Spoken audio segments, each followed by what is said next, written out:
First of all, though, we need to talk about Liz Truss's peerage row. And, of course, there's never a coincidence when these things are released, right? So this has deliberately been timed to be released at the same time as the New Year's Honours List, because they hope that we'll ignore this and just get on with the New Year's Honours List. Well, we've talked about the New Year's Honours List, and now is it time to talk about the New Year's Dishonest List? Dishonest.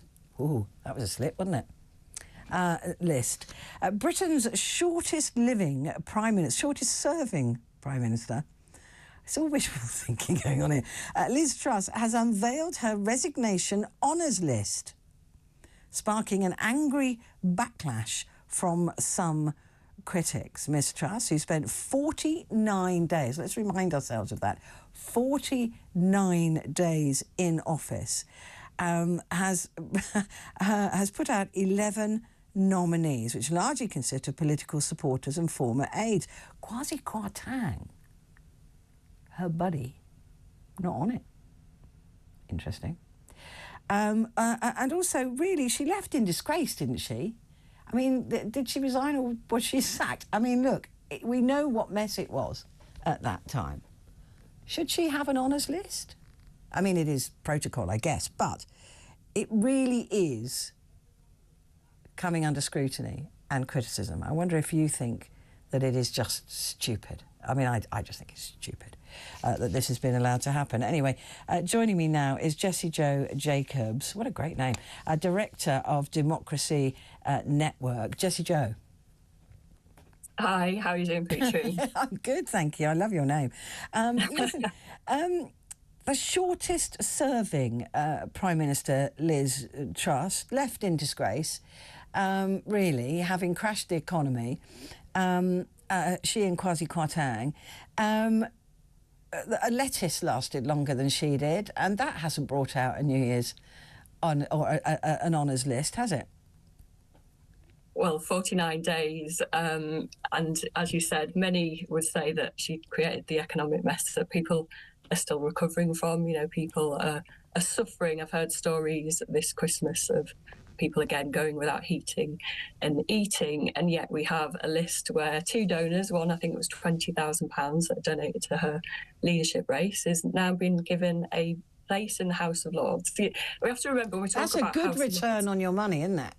Well, I mean, not for the people who are suffering, who are paying their taxes, the ordinary working people of the UK public who don't have a say in who's going into the House of Lords, who can't make their nominations. I'm sure I know people in my family would nominate the nurses and the public servants who served during COVID, and yet we had Boris Johnson's honours list where it was people who broke lockdown rules. We have Conservative Life peer in there, Michelle Mone, who's in controversy at the moment because of the PPE scandal, a son of a former KGB official. Like, this is the second house of our democracy. This is supposed to be a place that shapes the nation, that scrutinise the laws, that govern our NHS, that govern our transport. Everything that makes our society tick is supposedly brought under scrutiny by the people who sit in that house, and yet we see time and time again these controversial appointments, and many in my network, many of the organisations I represent, are calling time on the House of Lords. It's really getting to the point now where the British public are sick and tired of it. They want to see change, and again, this Liz Truss's list, her 49 days that give her an ability to appoint these people, show once again that this is a failing, archaic institution that must be reformed. It's interesting, isn't it? Because, I mean, what I meant by good return on your money is that you donate 20 grand and then you've got a lifetime of being in the Lords with all the benefits and financial benefits that comes with that. I might have lent her 20 grand or given her 20 grand if I'd known that. You can retire on the money they get at the Lords, can't you? And that's the thing, you know, a lot of the ordinary public, your listeners, your viewers, who's got £20,000 to donate to a political party? We're struggling to donate £20 to a charity that's helping people at these difficult times. And so that's why we rightly have to say it is time. We have to call time on the House of Lords. 3/4 of the country actually believe that our political system is performing badly, and dissatisfaction with the House of Lords comes to top, actually, alongside the bullying and the behaviour of parliamentarians themselves. So, we're going into 2024. We're going to have a general election. Surely we can start, when we see things like the failing NHS, like failing schools, we can lay all the blame at party politics. But is it time that we also lay blame at politics itself and say that any government, any future government, any political party wanting to govern the UK in 2024 must commit to reforming politics itself? People are losing trust. One of the biggest conversations I'm having with people at the moment who are thinking about voting, they say things like, well, they're all the same. So therefore... I mean, to be fair, I say that as well. But Jessie-Joe, it's a bit like asking turkeys to vote for Christmas, isn't it? I mean, people go into, when they get into any form of power, the Lib Dems are a case in point, right? They wanted to change the voting system, but they gave it up for something, they gave up things to barter and nothing's really changed. So you get a situation where you've got MPs at the moment whose goal is either to present a TV show, it seems, or to get into the House of Lords, and that is their retirement plan. So those that are in government, and Labour will be the same, any of them will be the same. We think, well, I don't really want to rock that boat. Let's keep it as it is, because then I can get my cronies in there, and I can, take brown envelopes and get people in, and I can, it works. It's a system that works for us. It may not work for the country, but it works for them. I guess I still fundamentally believe in democracy, and I believe in our voice as the public, and so... I'm not sure the governments do.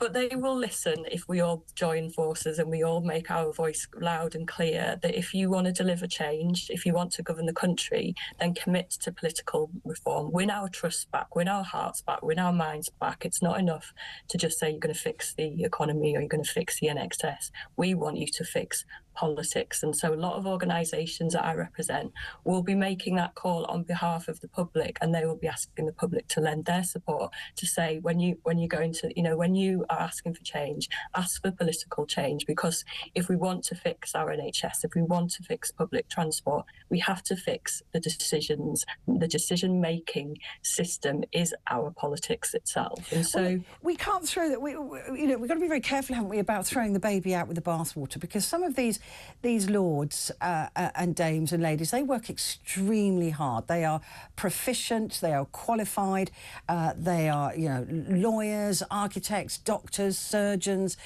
builders. They come from across the spectrum, and they work very, very hard. Surely the danger with abolishing the Lords is replacing it with something that is less good. I mean, look at the quality of the MPs we've got at the moment. If we had to elect a second chamber, I mean, how much worse is the quality going to be?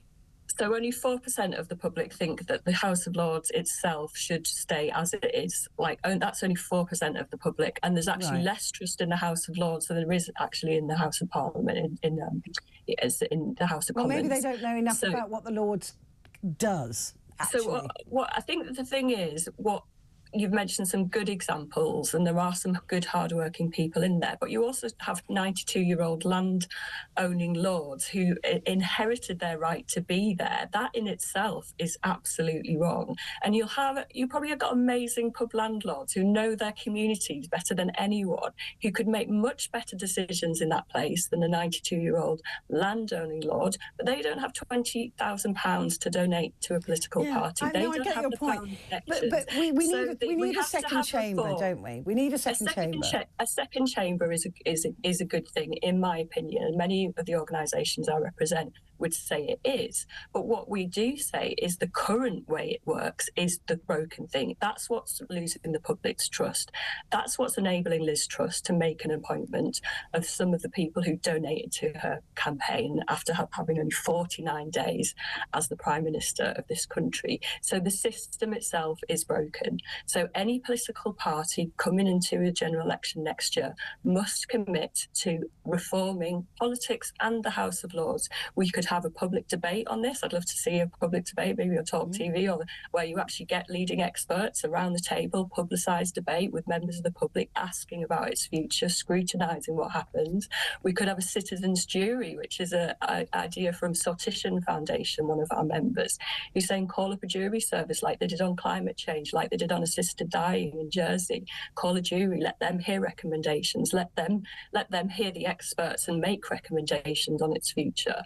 And then finally, that all political parties must commit to, as Ed mentioned, political reform, but particularly House of Lords reform. If only 4% of the British public think the House of Lords should stay as it is, and I can't imagine what it'll be next year after another round of honours list. I mean, should we have? It has to change. It has to change. There's a quote, isn't there? If it's not broke, don't fix it. Well, if it is broke, you've got to fix it. It's broken. No, I get that, and I think everybody agrees with that. But I do think there's a fundamental issue with the Lords in that 4%, is that if you went back and asked them, the 96% what the Lords does, they probably don't have a clear view of some of the incredibly important work that does happen there. All they see is these crony lists and go, well, that's outrageous. But also it's swelling by the day. Yes. Should there be a one in, one out? I mean, the 92-year-old gets kicked out if Liz Truss wants... I mean, that would be that's a lifetime peerage, I know, but I mean... Exactly, that would be a start. Let's at least start to have this debate. If you make the decision to change it, then you can say, right, what are the changes going to be? What do they need to deliver? Yeah. Do we need more regional representation? Do we feel like the North or Cornwall or the South West gets an equal voice in the House of Lords? If we think that decisions are made too centrally, people who are more connected to London, then we could have regional representatives. If we feel like it doesn't represent the industries or the backgrounds of UK public, then we could call for something that is more representative of the British public.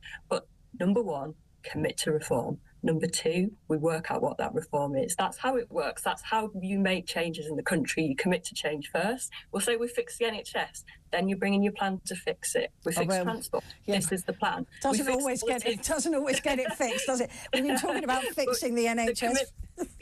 But we make the commitment first, and surely we should all be asking for that. Change the future of the country, change politics. That's how I believe that we'll get the best possible decisions, the best possible outcomes for the British people. The House of Lords is symbolic of the thing that needs to be changed.